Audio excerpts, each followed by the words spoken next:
Somos el grupo de servicios de diagnóstico clínico con mayor proyección y dinamismo en el país. Esto lo logramos mediante una plataforma multimarca con más de 300 sucursales que, a través de una sólida estrategia de calidad y satisfacción al paciente, nos permite atender a más de 4.4 millones de personas y más de 1.400 empresas anualmente. Contamos con una amplia gama en servicios de laboratorio clínico, radiología e imagen, estudios de alta especialidad y medicina ocupacional. Bienestar en movimiento. Ponemos a su disposición nuestras unidades móviles que operan bajo un modelo escalable, adaptándose a las necesidades de nuestros clientes y acercando el servicio hasta las instalaciones de las empresas. Nuestro centro de interpretación está conformado por subespecialistas certificados por el Consejo Mexicano de Radiología e Imagen. Algunas de las subespecialidades con las que contamos en el centro de interpretación son imagen en neuroradiología, cardiovascular, músculo-esquelético, intervención mamaria, tomografía computarizada y resonancia magnética, entre otros. Actualmente, Grupo Diagnóstico Aries está conformado por 13 marcas de gran prestigio que integran a un equipo de profesionales acreditados y calificados para ofrecer un servicio excepcional y de calidad a las familias mexicanas ubicadas en distintos estados de nuestro país, Ciudad de México y Estado de México. OLAB, Laboratorios Azteca, Jenner, Biomédica, Polab. Nuevo León, Swiss Lab, Dr. Moreira, Promedic. Coahuila, Dr. Moreira.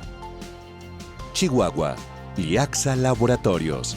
Puebla, Exacta Laboratorios. Asesores Diagnóstico Clínico, Family Labs. Tlaxcala, Asesores Diagnóstico Clínico, Family Labs. Chiapas, Family Labs. Oaxaca, Asesores Diagnóstico Clínico, Family Labs. Tamaulipas, Lister Laboratorios. Veracruz, Lister Laboratorios, Family Labs. San Luis Potosí, Lister Laboratorios. Morelos, Polab. Con el propósito de garantizar resultados confiables e información oportuna al paciente para su diagnóstico, tratamiento y seguimiento, nuestro laboratorio de proceso central, Diagnostics, que opera con equipos de última generación y con estándares de clase mundial, cuenta con un sistema de gestión de calidad acreditado en normas nacionales e internacionales como la ISO 15189, entre otras, a fin de poner a disposición de la industria de laboratorios nuestro servicio de referencia o maquila de muestras en cualquier región. Por esto, buscamos ser la mejor opción de auxiliar en el diagnóstico entre la comunidad médica y aliados comerciales que a lo largo de estos años han brindado un voto de confianza en nosotros. Contamos con un contact center propio con la más alta tecnología orientada hacia el servicio multicanal. Tenemos el respaldo de Avaya, Aura, con servicios en la nube a fin de brindar el mejor servicio telefónico. Adicional a ello, a través de nuestros medios digitales, mejoramos la experiencia e inmediatez de nuestra respuesta hacia los pacientes. Como parte de la evolución, estamos implementando en las diferentes marcas del grupo tecnología de inteligencia artificial en chatbot para eficientar la inmediatez en la comunicación con nuestros clientes a través de la plataforma de WhatsApp. Asimismo, destinamos una línea exclusiva para servicio a médicos, empresas, bancos, aseguradoras y entidades gubernamentales. Somos un grupo en constante desarrollo y crecimiento que nos pone en línea con nuestro principal propósito: brindar servicios de excelencia para impactar la salud de millones de personas.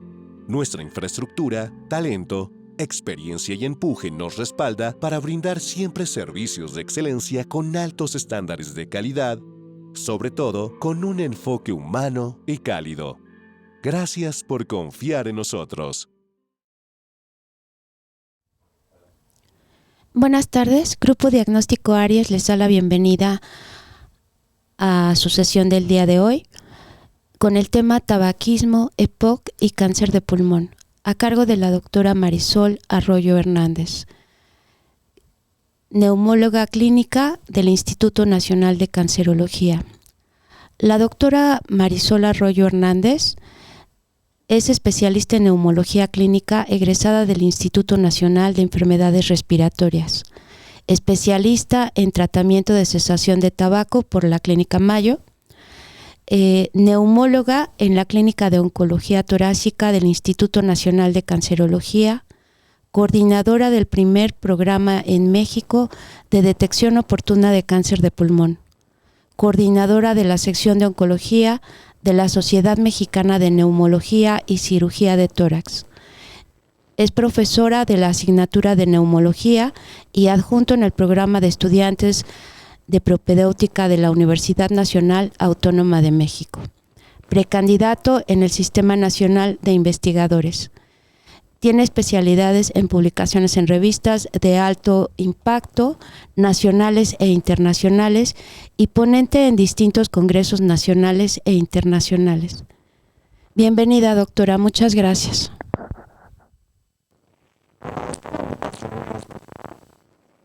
Vamos a hablar acerca de tabaquismo, EPOC y cáncer de pulmón. Vamos a hablar un poco acerca de cuáles los factores de riesgo para estas dos enfermedades que pues finalmente tienen un componente principal que es la exposición a componentes ambientales. Desafortunadamente la mayoría de las muertes en nuestro país están asociadas al tabaquismo y entre un 80-90% de los casos de EPOC y cáncer son asociados a esta enfermedad que es el tabaquismo.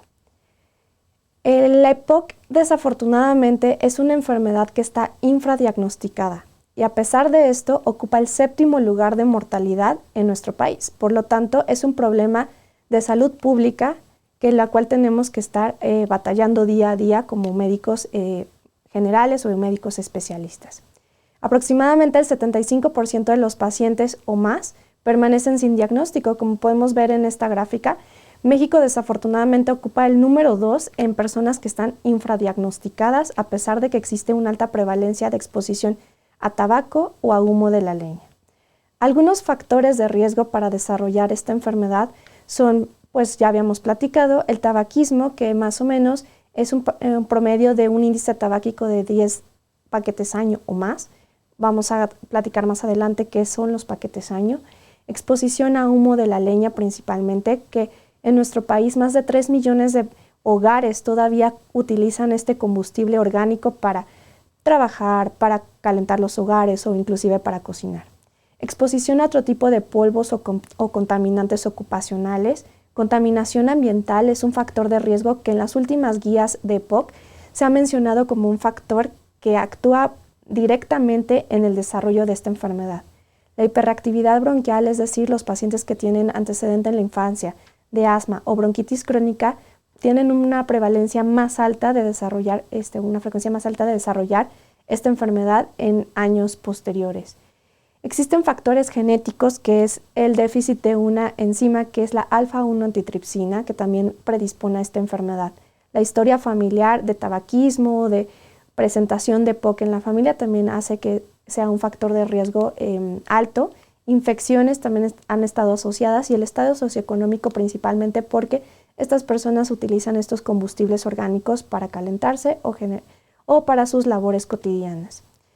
Dentro del tabaquismo, en promedio, del 15 al 20% de los fumadores desarrollan EPOC. Esto es algo importante.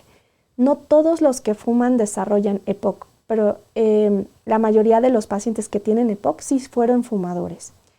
El riesgo en no fumadores es aproximadamente del 3 al 11%. Ya vimos que existen otros factores de riesgo asociados a esta enfermedad.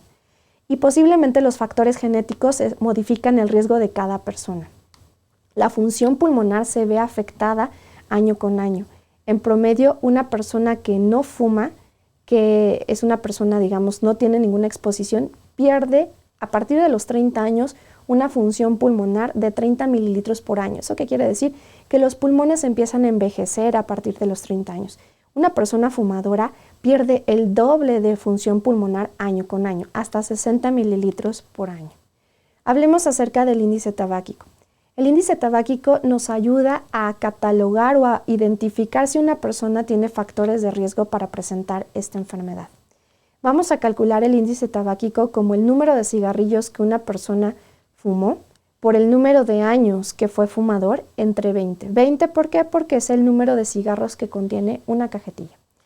Con este índice tabáquico podemos valorar si el paciente tiene ciertos riesgos para desarrollar EPOC o cáncer de pulmón. Si estamos platicando acerca de EPOC, bueno, los pacientes que tienen riesgo para esta enfermedad son aquellos que tienen un índice tabáquico de más de 10 paquetes año. Si estamos hablando en índices tabáquicos para cáncer de pulmón, es más de 20 paquetes año.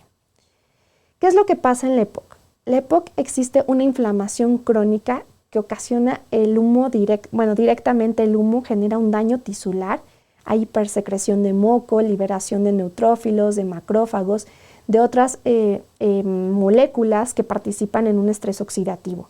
Toda esta cascada de inflamación produce cambios estructurales.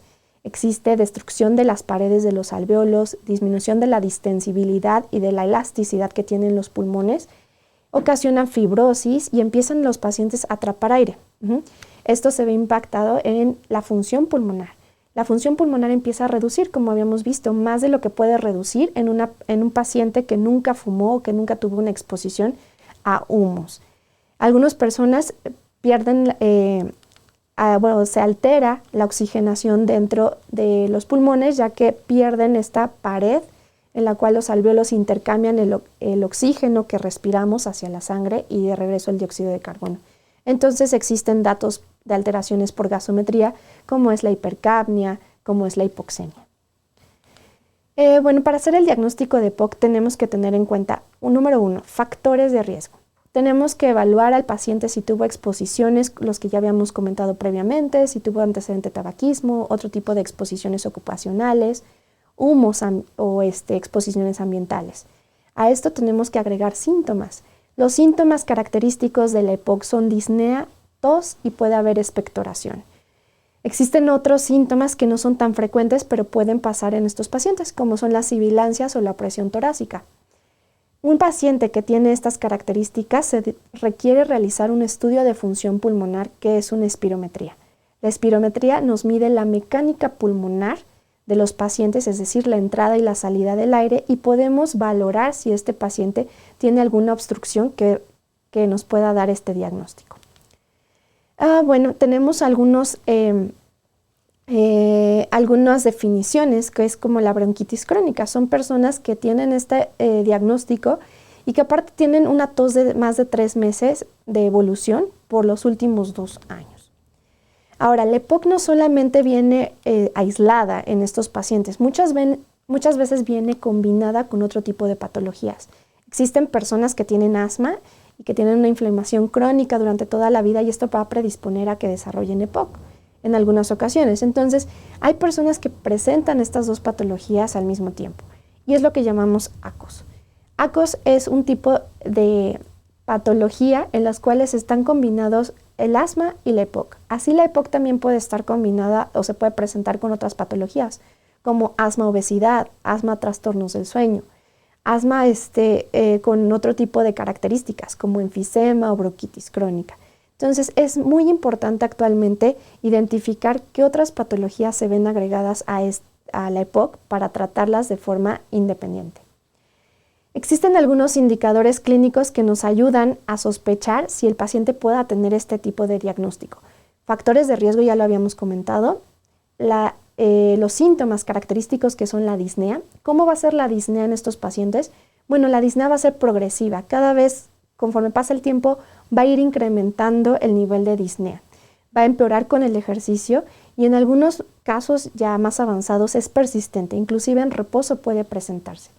Puede haber sibilancias recurrentes y la tos crónica es más característica, la cual puede ser intermitente y principalmente puede ser productiva, aunque también se puede presentar sin secreciones. ¿Cómo vamos a abordar a nuestro paciente? Pues con la historia clínica, con estudios de imagen para descartar alguna otra patología. Podemos observar en los estudios de imagen que puede tener el paciente datos de atrapamiento aéreo. ¿Eso qué quiere decir? Que el paciente pierde la distensibilidad para sacar el aire y empieza a incrementar el volumen de los pulmones. Debemos de realizar la prueba que es el gold standard para realizar este diagnóstico, que es la espirometría con broncodilatador. Lo que esperamos ver en los pacientes que tienen el diagnóstico es una obstrucción al flujo aéreo sin respuesta broncodilatador. Podemos también ayudarnos de una gasometría arterial para observar el equilibrio ácido-base de los pacientes, cómo está la oxigenación y así poder dar más recomendaciones en relación al tratamiento, que pudieran utilizar oxígeno estos pacientes. Existen varios cuestionarios para evaluar síntomas en estos pacientes y uno de ellos es el CAT. El CAT nos va a ayudar a evaluar en una serie de preguntas cómo está la función pulmonar impactando en la calidad de vida o en los síntomas que tiene durante el transcurso del día. Al igual podemos evaluar el nivel de disnea o de falta de aire que tiene nuestro paciente con una escala que se llama disnea MMRC, Massachusetts Medical Council Research. Esta clasificación nos va a ayudar también a catalogar a nuestro paciente en nivel de EPOC. Como comentábamos, la espirometría es la prueba inicial que debemos de realizar ante un paciente con sospecha con EPOC.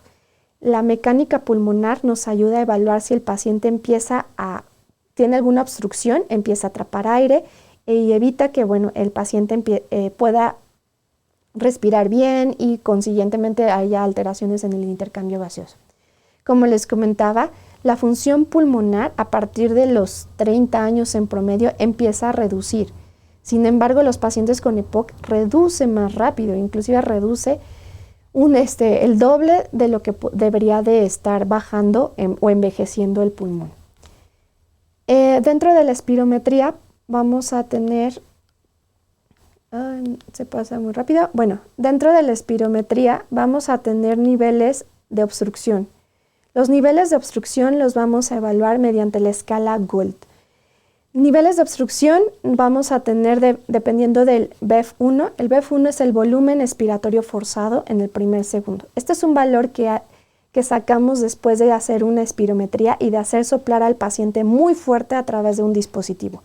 El volumen que sale en el primer segundo va a ser un volumen que va a ser característico para determinar qué grado de obstrucción tenga nuestro paciente. De acuerdo a la guía GOLD, lo podemos catalogar en 1, 2, 3 o 4, dependiendo del nivel de BEF1. Posteriormente vamos a catalogar no solamente el grado de obstrucción, las características clínicas que tenga el paciente. Si el paciente ha tenido datos de disnea, cómo están sus síntomas con el cuestionario de CAT. Como podemos ver aquí, existen 3 clasificaciones. Si estamos en la clasificación A o B, son pacientes que no han tenido exacerbaciones en el último año o han tenido una exacerbación en el último año que no ha requerido de hospitalización. Y dependiendo del grado de disnea o los síntomas por el cuestionario CAT, va a ser A o B. Si el paciente ha tenido más de una exacerbación que requirió hospitalización o más de 2 que requirió atención por un médico, se clasifica como panel E, o sea, clasificación E. Esta clasificación de decir cuánto tiene de obstrucción GOLD y cuánto tiene de síntomas panel nos va a ayudar a dar el tratamiento o a dirigir el tratamiento a nuestro paciente. Como le comentábamos, existen patologías que están asociadas también al antecedente de tabaquismo, al antecedente de EPOC y que pueden estar presentes en nuestros pacientes. Nuestros pacientes no solamente tienen una enfermedad, podemos tener enfermedades cardiorrespiratorias, enfermedades isquémicas del corazón, fibrilación auricular, insuficiencia cardíaca, osteoporosis y cáncer de pulmón, que vamos a hablar más adelante, la relación que hay entre la EPOC y el cáncer de pulmón. Reflujo gastroesofágico, ansiedad y depresión. Y se ha demostrado que todas estas patologías asociadas se deben de tener en control para tener también un buen control de la enfermedad obstructiva crónica.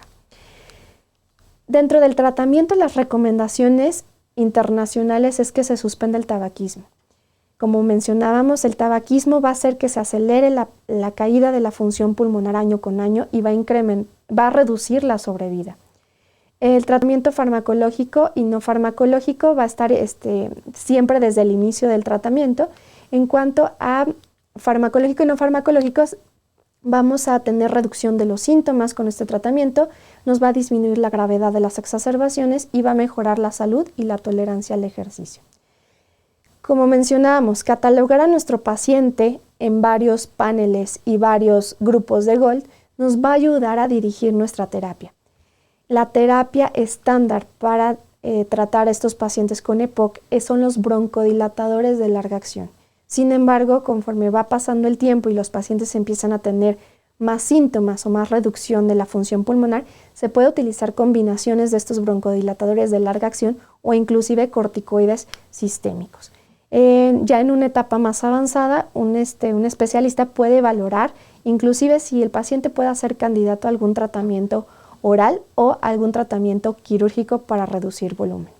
La vacunación está recomendada en todos los pacientes que tienen EPOC desde el inicio. Primer visita se tiene que hacer las recomendaciones para evitar infecciones. Cada infección, cada hospitalización por alguna neumonía reduce la función pulmonar e incrementa la mortalidad en estos pacientes. Se recomienda por las guías que estos pacientes deban de tener vacunación por neumococo, la de influenza, la de coronavirus actualmente, y se recomienda también para pertusis.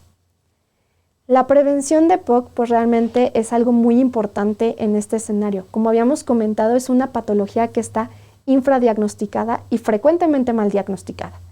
Aunque el diagnóstico definitivo es con espirometría, pues en la práctica general solamente el 30 al 50% de los pacientes le han hecho una espirometría. Es un estudio menos costoso que realizar una tomografía o realizar algún otro estudio que implique mayor intervención. Es un estudio que se puede realizar en un consultorio, que es práctico y que reduce, digamos, el riesgo que pueda tener un paciente. Entonces es algo que se debería de estar implementando en todos los consultorios que atienden este tipo de personas.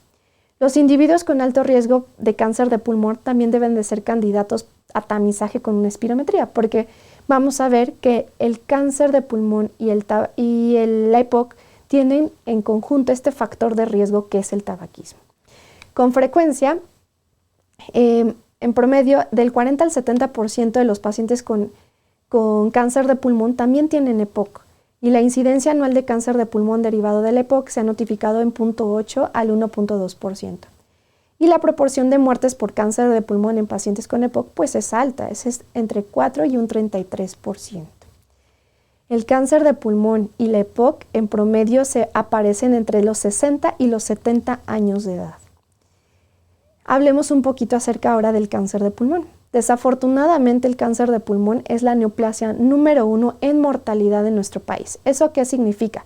Que si nosotros sumamos la mortalidad de las principales 5 neoplasias que hay en México, apenas sí alcanzaríamos los números de mortalidad relacionadas a cáncer de pulmón.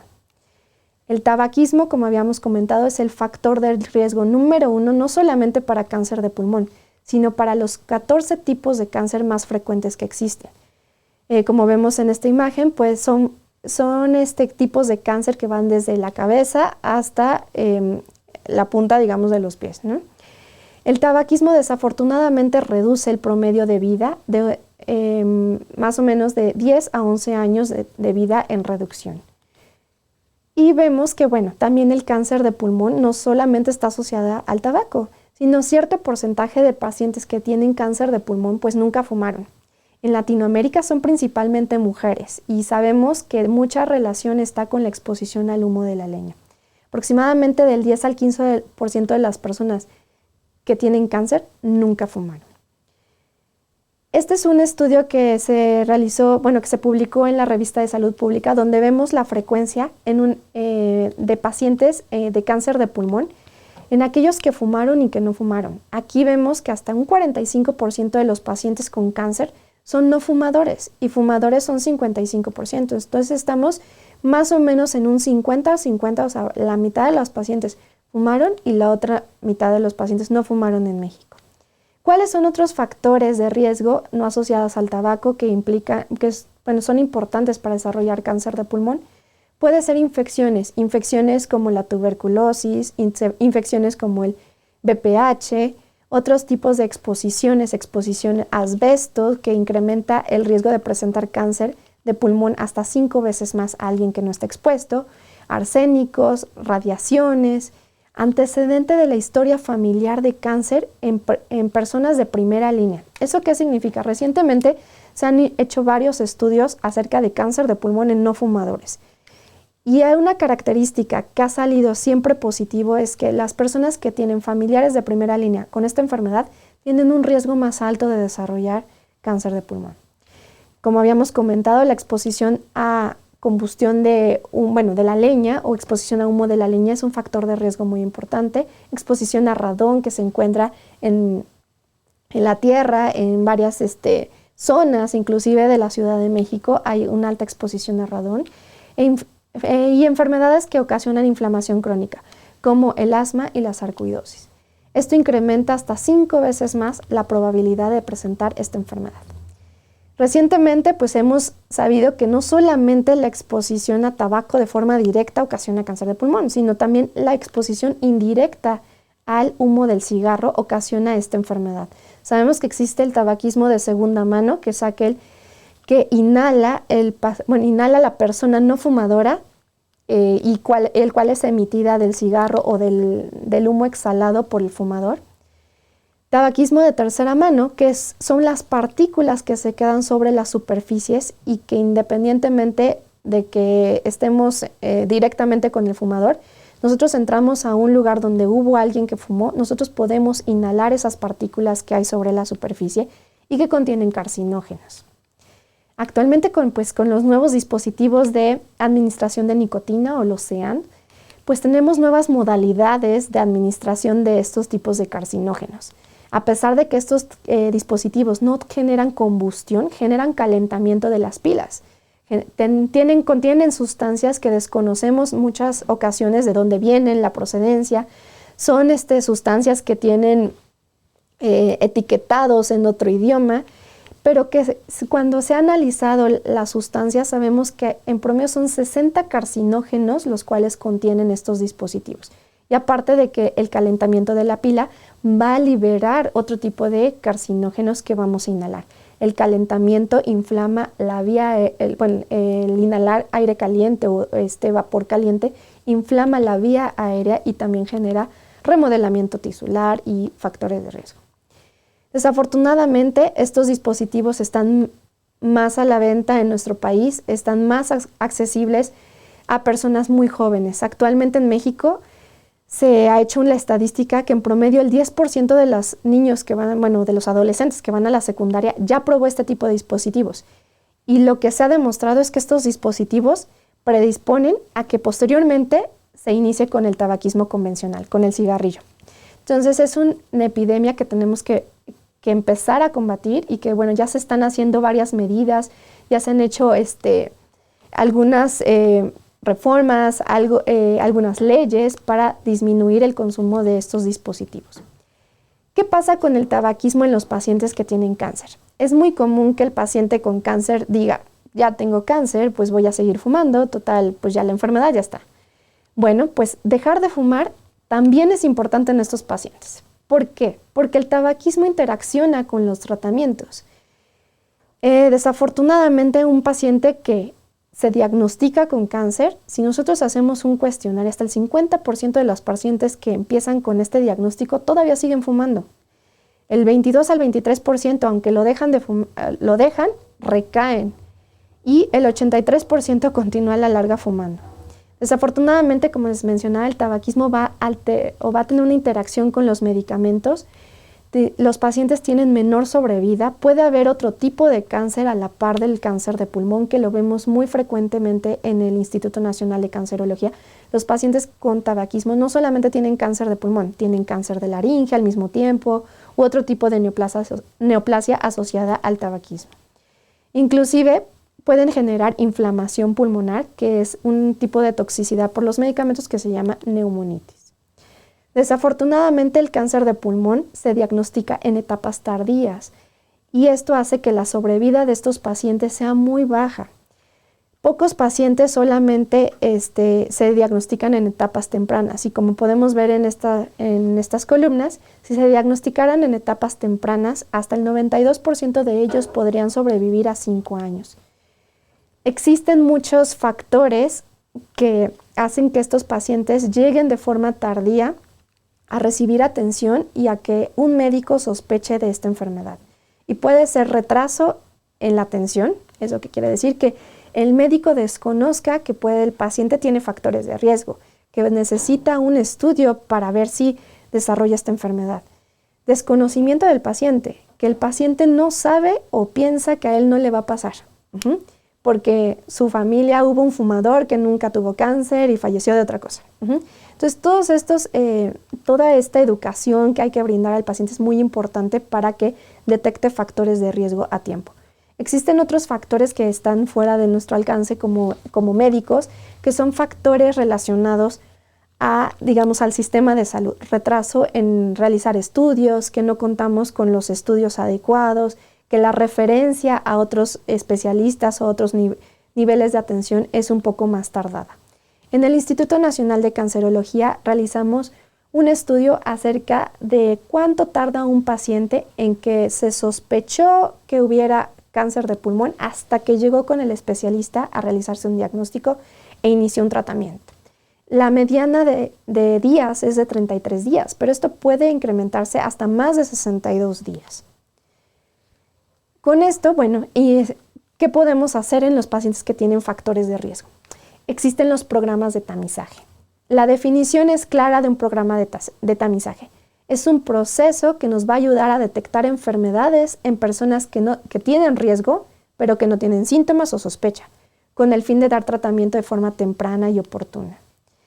Desde los años 60, a lo largo de todo el tiempo, se han hecho múltiples estudios para ver cuál es la herramienta que nos puede detectar de forma temprana, que es costo efectiva, para detectar nódulos, tumores o lesiones que pudieran hacernos sospechar de cáncer de pulmón. No fue hasta el año 2000, que fue 2003, que se empezó a iniciar con la evaluación acerca de la tomografía de baja dosis versus la radiografía de tórax.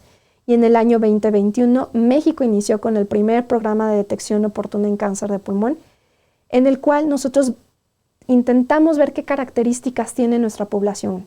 Somos diferentes a otros países de Europa, otros países de Asia, inclusive a Estados Unidos que se encuentran en América.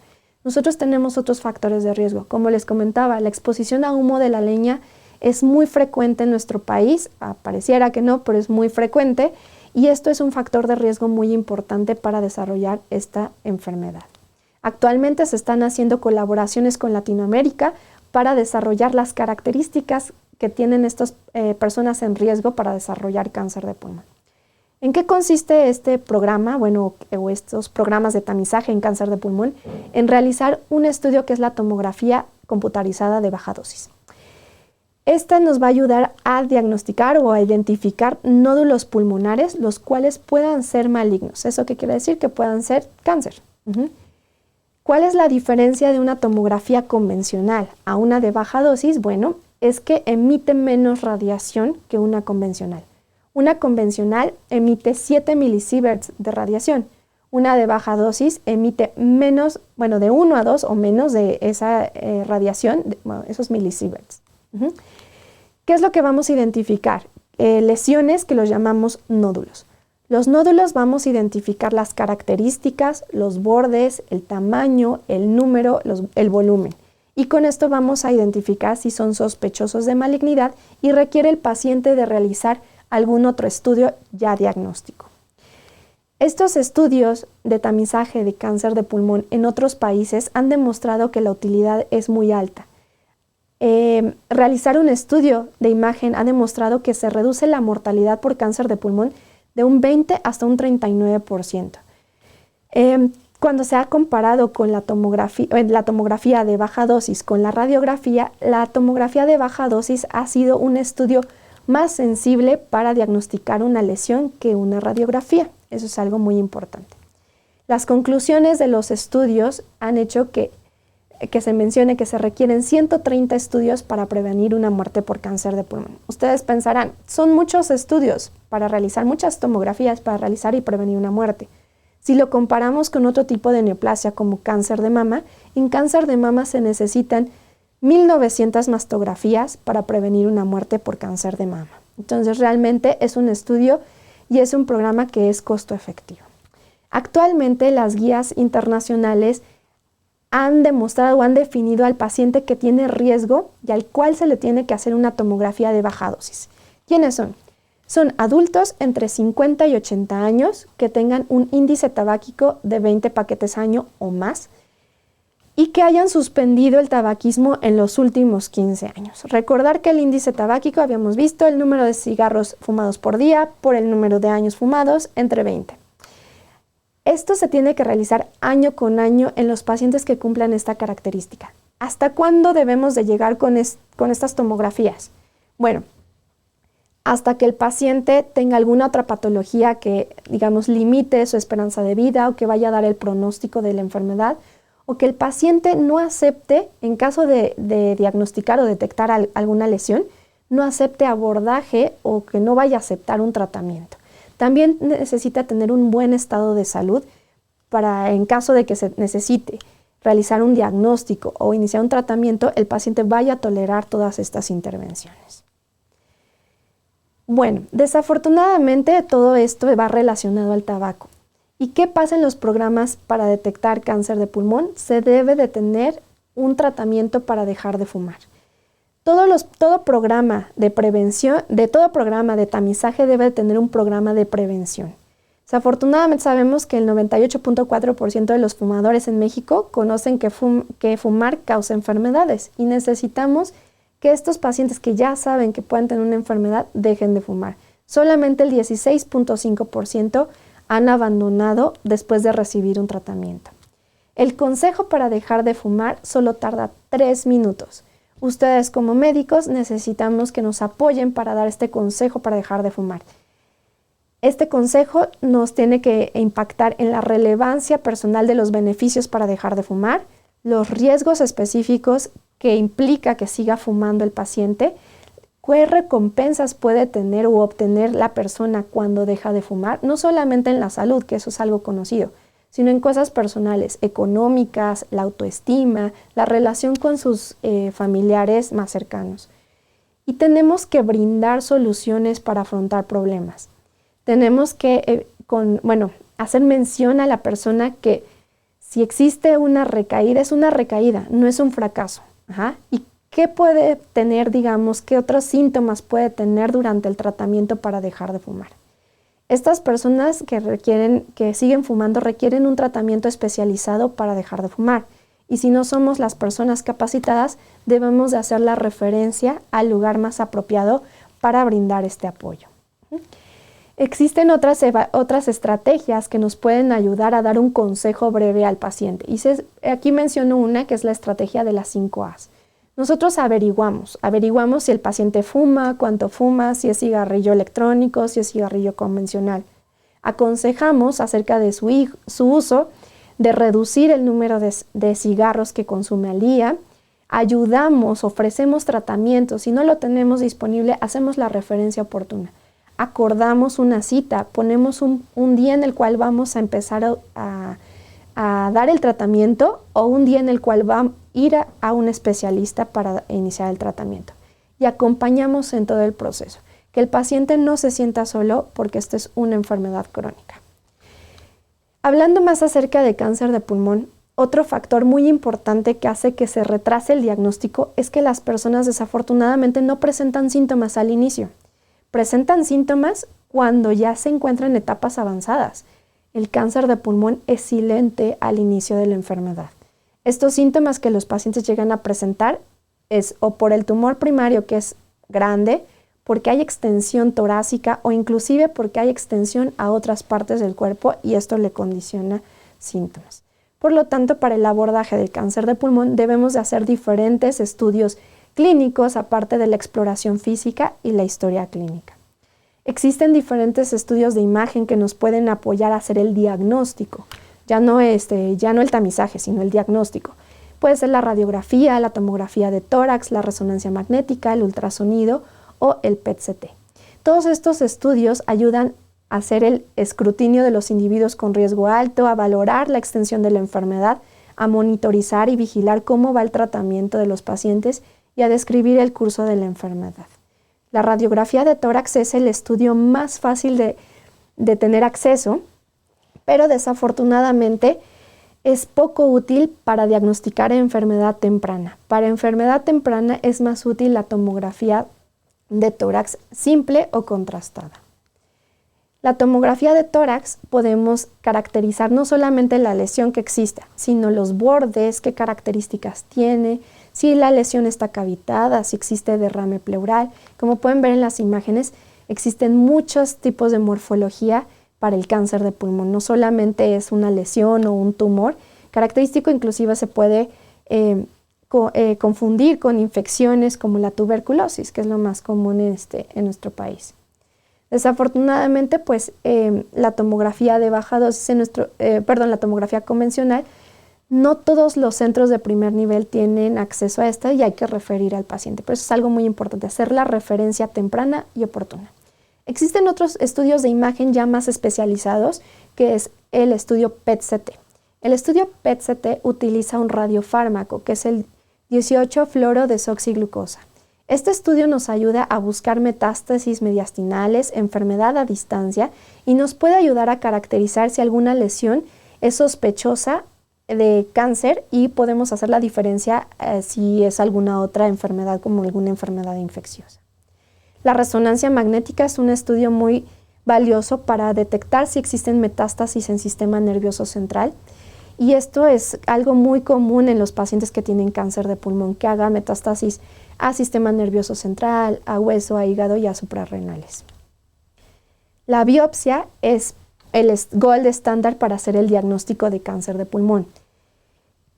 Existen muchas formas de hacer el abordaje por histología, o sea, tomar la biopsia. Y esto va a depender del tamaño de la lesión, de la ubicación donde se encuentra la lesión en la vía aérea, el riesgo de complicaciones que tenga nuestro paciente, y algo muy importante es la experiencia disponible que hay en el centro en el cual se va a realizar el procedimiento. Anteriormente conocíamos que solamente el cáncer de pulmón se llamaba de células pequeñas y células no pequeñas. En algún momento se consideró que era una enfermedad única hasta que se identificaron subtipos y más características. Después notamos que existen las células, que existe el cáncer escamoso, el no escamoso, que son subtipos histológicos. Y como fue avanzando el tiempo, actualmente estamos yéndonos a la patología molecular por histología. Las características son clínicamente relevantes para planificar el tratamiento desde el diagnóstico. Es muy importante que actualmente sepamos no solamente qué subtipo de cáncer tenemos, sino qué características genéticas tiene el cáncer de pulmón para poder ofrecer el mejor tratamiento disponible. Hemos visto que saber cómo se llama, cómo se apellida el cáncer de pulmón y dar un tratamiento más dirigido incrementa la sobrevida, así les damos a todos los pacientes quimioterapia y radioterapia. Existen muchos blancos terapéuticos a lo largo del proceso del cáncer de pulmón. Existen varios, targets, varios puntos en los cuales se puede iniciar el tratamiento, y en todos estos 7 puntos que vemos aquí existen fármacos distintos que ya van más dirigidos y que han incrementado la sobrevida en comparación con la quimioterapia. La evaluación de un paciente con cáncer de pulmón debe de ser una evaluación funcional y de comorbilidades a la par de que se está haciendo el diagnóstico histológico y a la par de que se está haciendo la estadificación. Para poder hacer todos estos pasos se requiere de un equipo. Actualmente el cáncer de pulmón se evalúa al paciente en equipos multidisciplinarios. Es un grupo de especialistas que va dirigido a ciertas áreas del estado de salud del paciente.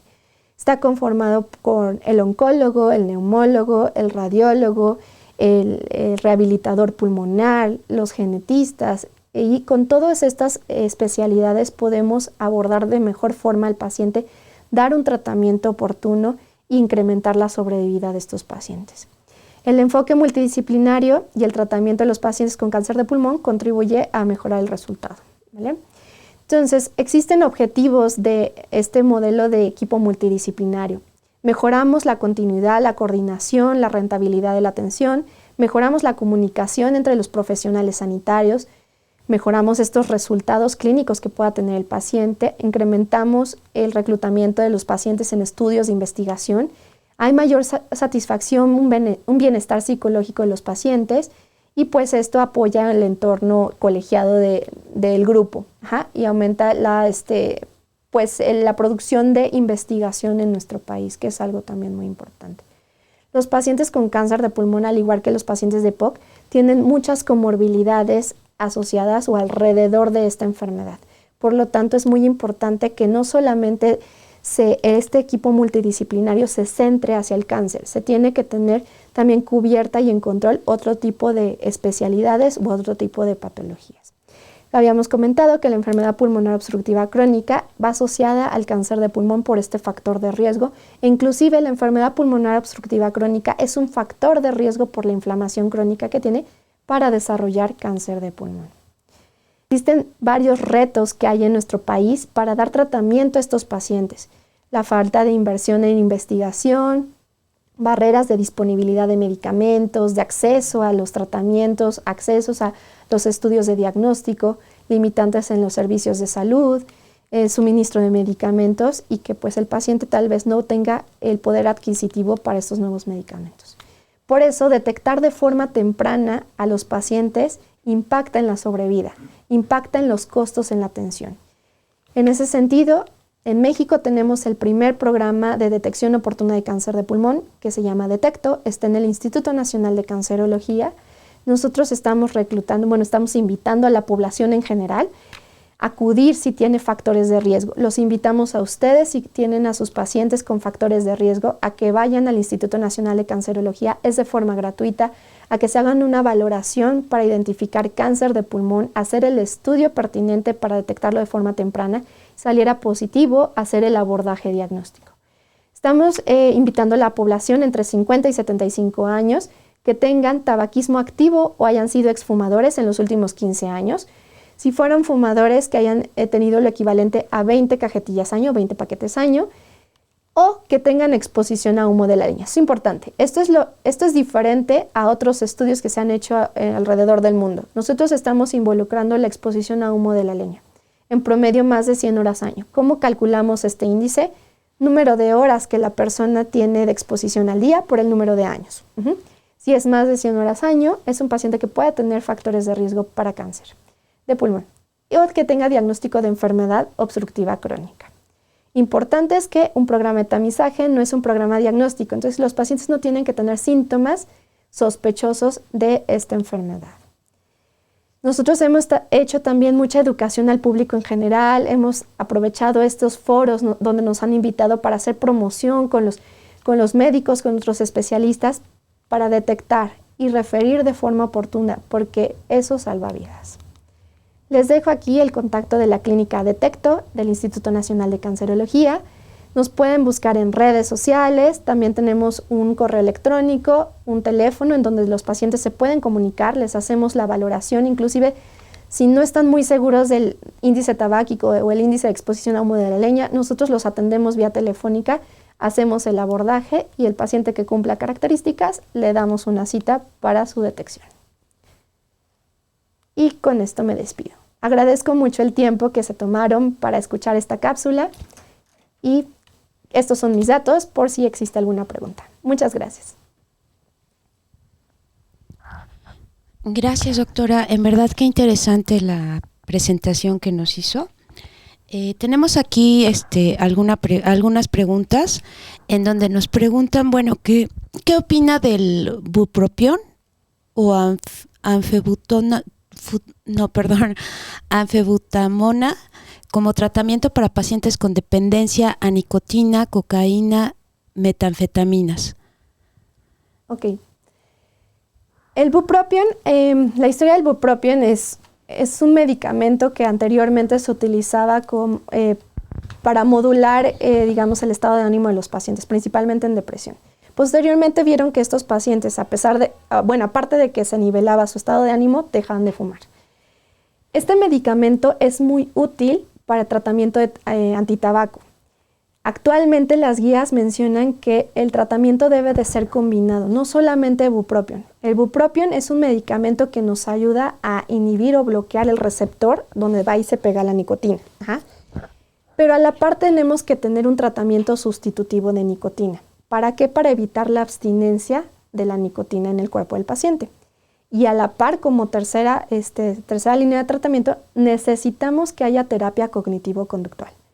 Los estudios han demostrado que un tratamiento farmacológico, que estamos hablando de medicamentos farmacológicos, tratamiento sustitutivo de nicotina, agregado a una terapia cognitiva conductual, es la que tiene mayor éxito para dejar de fumar.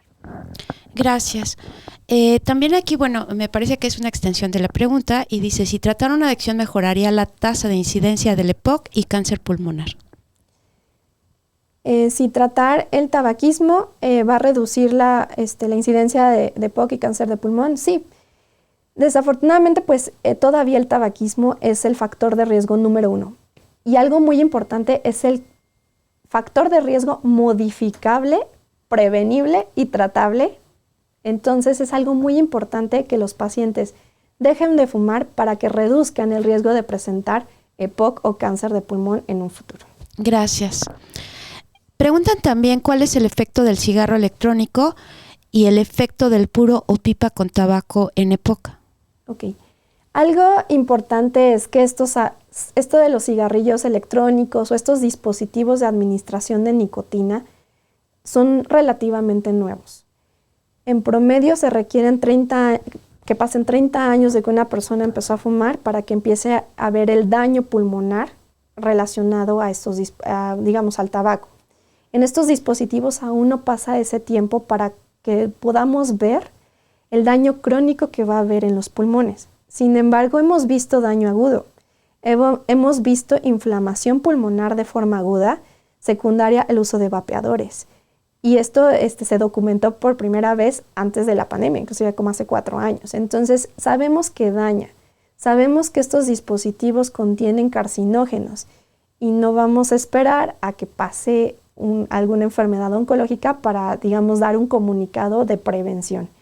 Nosotros como especialistas no debemos de recomendar o de que el paciente sustituya el cigarro convencional por el dispositivo electrónico. Al contrario, debemos de estimular a la persona a que deje de fumar por completo.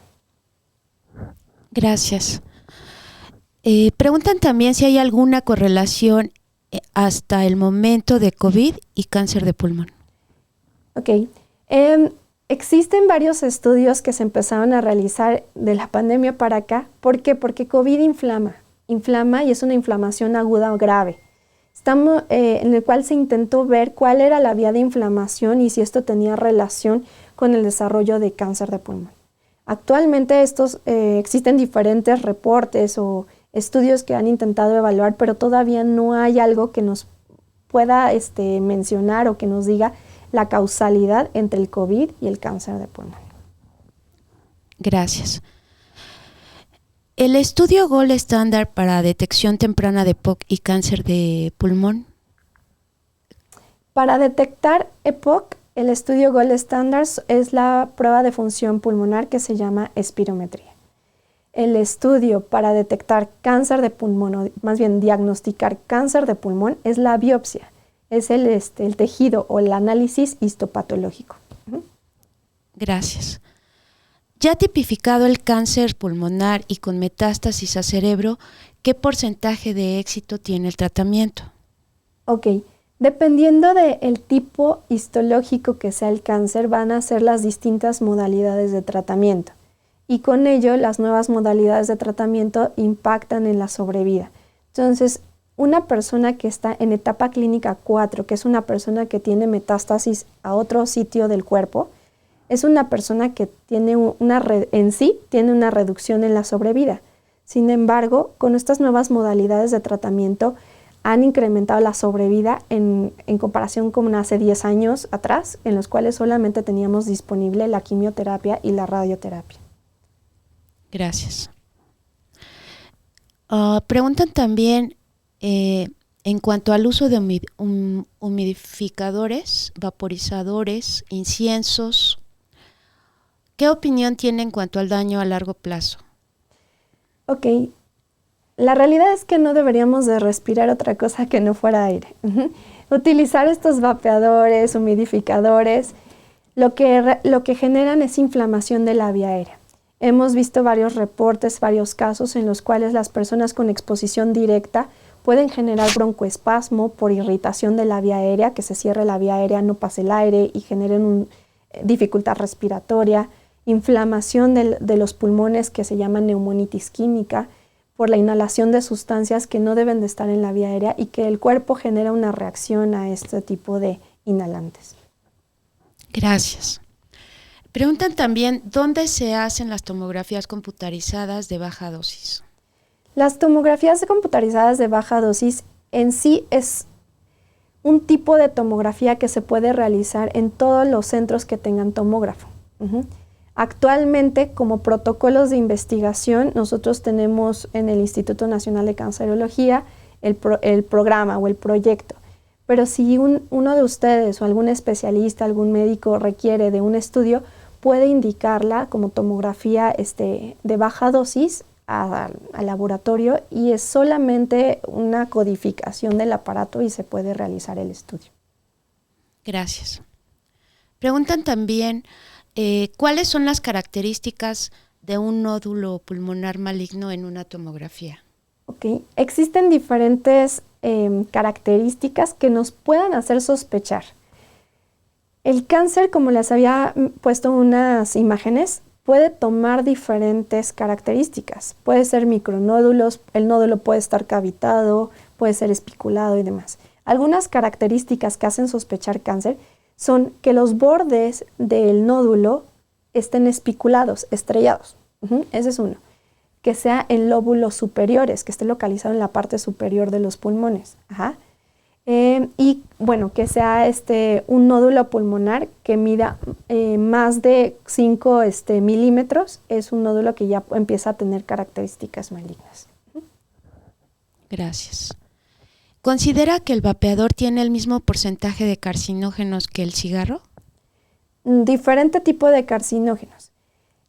Lo que hace diferente el vapeador versus el tabaquismo es la combustión. La combustión agrega, digamos, un plus en malignidad al cigarrillo convencional versus el vapeador. Eso no significa que sean mejores, porque son diferentes los carcinógenos que tiene. Es diferente la forma en la que inflama el pulmón en comparación con el tabaquismo convencional. Entonces, ¿cuál es mejor en cuanto a carcinógenos? Ninguno. Gracias. ¿El uso de vaporizaciones en niños puede causar acumulación de agua en el pulmón? El derrame pleural es la acumulación de agua en un espacio que se llama espacio pleural y tiene diferentes etiologías o causas. Puede ser de etiología inflamatoria, de etiología infecciosa, de etiología maligna. Y esto va en relación, digamos, al contexto del paciente. Realmente, pues esto no puede ser algo independiente, habría que valorar bien el caso. Gracias. Preguntan también si la tiamina realmente incrementa la replicación de células cancerosas. Es muy buena pregunta. Existen muchas, han salido muchas publicaciones acerca de algunos factores que prevengan el cáncer. No tanto que afecten, digamos, o que predispongan a cáncer, sino al contrario, que sean factores protectores para cáncer de pulmón. Las recomendaciones alimenticias van entre los betacarotenos, las vitaminas, vitamina A principalmente, la tiamina. Realmente los estudios que ha habido son estudios observacionales en los cuales nada más se supone que es un efecto protector, pero no se ha podido demostrar biológicamente que efectivamente prevenga el cáncer o que haya una alteración en el sistema de mutación del DNA para desarrollar cáncer. Gracias. Preguntan también si el ultrasonido pulmonar tiene utilidad en el diagnóstico o seguimiento de EPOC y cáncer pulmonar. El ultrasonido pulmonar ha sido una herramienta que es bastante útil y en los últimos años en México ha tomado mucha relevancia en diferentes enfermedades. La realidad es que el ultrasonido pulmonar es práctico, es accesible y es fácil de realizar y no requiere, digamos, de mucho expertise para hacer la evaluación. ¿Cuáles son las desventajas del ultrasonido pulmonar? Si estamos buscando lesiones nodulares, o sea, pequeñas, o tumores que están más centrales, el ultrasonido pulmonar tiene solamente un nivel de profundidad y que ya no nos puede detectar las imágenes que estén más profundas digamos, o a más distancia de la pared torácica. Por lo tanto, no se ha tomado como un estudio de tamizaje o de detección temprana para este tipo de patología. ¿En qué sentido nos pudiera ayudar? Por ejemplo, en los pacientes con EPOC, con exacerbación de EPOC, que a lo mejor estemos sospechando de una neumonía, un derrame pleural paraneumónico, entonces hacer una valoración. con el ultrasonido nos pudiera ayudar a dar el abordaje indicado. Sin embargo, como utilidad para diagnóstico y detección, este estudio no es el indicado. Gracias. También preguntan aquí una doctora que le llegó un paciente pediátrico de 2 años a la consulta y llegó con un diagnóstico de EPOC. Comenta que no le da congruencia y si podría resolver su duda, si es verdad. Le agradezco la atención, doctora, porque efectivamente de lo que hablamos de los factores de riesgo no cumple la edad, ¿no? Habíamos visto que las personas eran entre 60 y 70 años, las personas que empiezan a desarrollar este tipo de patología. Existen personas más jóvenes, pero con alguna alteración genética, como el déficit de alfa-1 antitripsina. Pero EPOC no es un diagnóstico de la infancia, es un diagnóstico que va de la edad adulta hacia arriba y que tiene que tener alguna exposición o algún factor de riesgo, ya sea genético, ocupacional, ambiental, para poder desarrollar este tipo de patología. Gracias, doctora. Y bueno, pues agradecemos mucho su excelente presentación y a todos ustedes también su asistencia. Buenas noches.